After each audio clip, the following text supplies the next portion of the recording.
ದಾವಣಗೆರೆ ಅಲ್ಪಸಂಖ್ಯಾತರ ಸಿಟ್ಟು ಓಲೈಕೆಗೆ ಇಳಿತ ಕಾಂಗ್ರೆಸ್. ಎಐಸಿಸಿ ಅಲ್ಪಸಂಖ್ಯಾತ ಘಟಕದ ಸಲಹಾ ಮಂಡಳಿ ರಚಿಸಿ ಓಲೈಕೆ ಯತ್ನ ಮಾಡ್ತಾ ಇದೆ. ಸಲಹಾ ಮಂಡಳಿಯಲ್ಲಿ ಸಚಿವ ಜಮೀರ್ ಅಹಮದ್ಗೆ ಸ್ಥಾನ.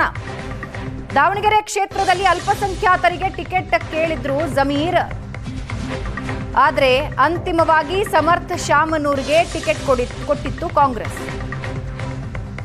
ಹೈಕಮಾಂಡ್ ನಡೆಗೆ ಬೇಸರಗೊಂಡಿದ್ದಾರೆ ಅಲ್ಪಸಂಖ್ಯಾತ ನಾಯಕರು. ದಾವಣಗೆರೆ ಪ್ರಚಾರ ಕಣದಿಂದಲೇ ದೂರ ಉಳಿದಿದ್ದಾರೆ ಜಮೀರ್. ಈಗ ಅಲ್ಪಸಂಖ್ಯಾತ ಘಟಕದ ಸಲಹಾ ಮಂಡಳಿ ರಚಿಸಿ ಓಲೈಕೆ ಯತ್ನ ಮಾಡ್ತಾ ಇದ್ದಾರೆ. ಮಂಡಳಿಯಲ್ಲಿ ಜಮೀರ್, ರೆಹಮಾನ್ ಖಾನ್, ಹ್ಯಾರಿಸ್ಗೆ ಸ್ಥಾನ ಕೊಟ್ಟಿದ್ದಾರೆ. ಸಲಹಾ ಮಂಡಳಿಯಲ್ಲಿ ಕೆಜೆ ಜಾರ್ಜ್ಗೂ ಮಣೆ ಹಾಕಿದೆ ಹೈಕಮಾಂಡ್. ಈ ಮೂಲಕ ಅಲ್ಪಸಂಖ್ಯಾತ ನಾಯಕರ ಮುನಿಸು ತಣ್ಣಗೆ ಮಾಡೋ ಪ್ರಯತ್ನ ಪಡ್ತಾ ಇದೆ. ಶತಾಯಗತಾಯ ಅಲ್ಪಸಂಖ್ಯಾತರಿಗೆ ಈ ಬಾರಿ ಟಿಕೆಟ್ ಸಿಗಬೇಕು ಅಂತ ಜಮೀರ್ ಪಟ್ಟು ಹಿಡಿದಿದ್ರು. ಅಂತಿಮವಾಗಿ ಎಸ್ ಮಲ್ಲಿಕಾರ್ಜುನ್ ಕೈ ಮೇಲಾಯಿತು. ಅದಾದ ಮೇಲೆ ಚುನಾವಣಾ ಪ್ರಚಾರದಿಂದ ಕಂಪ್ಲೀಟ್ ವಿಮುಖರಾಗಿದ್ರು ಜಮೀರ್. ಪ್ರಚಾರಕ್ಕೆ ಹೋದಾಗ್ಲೂ ಜಮೀರ್ ಹೆಸರು ಮೇಲಿಂದ ಮೇಲೆ ಕೇಳಿ ಬರ್ತಾ ಇತ್ತು. ಅಂತಿಮವಾಗಿ ಕೋಪ ತಣಿಸೋದಕ್ಕೆ ಕಾಂಗ್ರೆಸ್ ಹೈಕಮಾಂಡ್ ಮುಂದಾಗಿದೆ.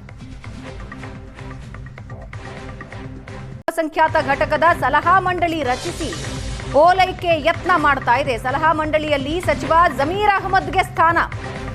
ದಾವಣಗೆರೆ ಕ್ಷೇತ್ರದಲ್ಲಿ ಅಲ್ಪಸಂಖ್ಯಾತರಿಗೆ ಟಿಕೆಟ್ ಕೇಳಿದ್ರು ಜಮೀರ್, ಆದರೆ ಅಂತಿಮವಾಗಿ ಸಮರ್ಥ ಶಾಮನೂರ್ಗೆ ಟಿಕೆಟ್ ಕೊಟ್ಟಿತ್ತು ಕಾಂಗ್ರೆಸ್. ಹೈಕಮಾಂಡ್ ನಡೆಗೆ ಬೇಸರಗೊಂಡಿದ್ದಾರೆ ಅಲ್ಪಸಂಖ್ಯಾತ ನಾಯಕರು. ದಾವಣಗೆರೆ ಪ್ರಚಾರ ಕಣದಿಂದಲೇ ದೂರ ಉಳಿದಿದ್ದಾರೆ ಜಮೀರ್. ಈಗ ಅಲ್ಪಸಂಖ್ಯಾತ ಘಟಕದ ಸಲಹಾ ಮಂಡಳಿ ರಚಿಸಿ ಓಲೈಕೆ ಯತ್ನ ಮಾಡ್ತಾ ಇದ್ದಾರೆ. ಮಂಡಳಿಯಲ್ಲಿ ಜಮೀರ್, ರೆಹಮಾನ್ ಖಾನ್, ಹ್ಯಾರಿಸ್ಗೆ ಸ್ಥಾನ ಕೊಟ್ಟಿದ್ದಾರೆ. ಸಲಹಾ ಮಂಡಳಿಯಲ್ಲಿ ಕೆಜೆ ಜಾರ್ಜ್ಗೂ ಮಣೆ ಹಾಕಿದೆ ಹೈಕಮಾಂಡ್. ಈ ಮೂಲಕ ಅಲ್ಪಸಂಖ್ಯಾತ ನಾಯಕರ ಮುನಿಸು ತಣ್ಣಗೆ ಮಾಡೋ ಪ್ರಯತ್ನ ಪಡ್ತಾ ಇದೆ. ಶತಾಯಗತಾಯ ಅಲ್ಪಸಂಖ್ಯಾತರಿಗೆ ಈ ಬಾರಿ ಟಿಕೆಟ್ ಸಿಗಬೇಕು ಅಂತ ಜಮೀರ್ ಪಟ್ಟು ಹಿಡಿದಿದ್ರು. ಅಂತಿಮವಾಗಿ ಎಸ್ ಮಲ್ಲಿಕಾರ್ಜುನ್ ಕೈ ಮೇಲಾಯಿತು.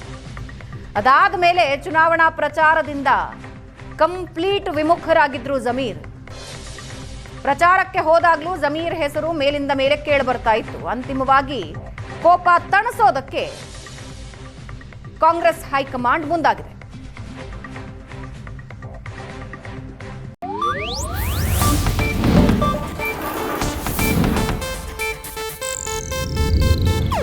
ಇದು ಏಷ್ಯಾನೆಟ್ ನ್ಯೂಸ್ ನೆಟ್ವರ್ಕ್ ಪ್ರಸ್ತುತಿ.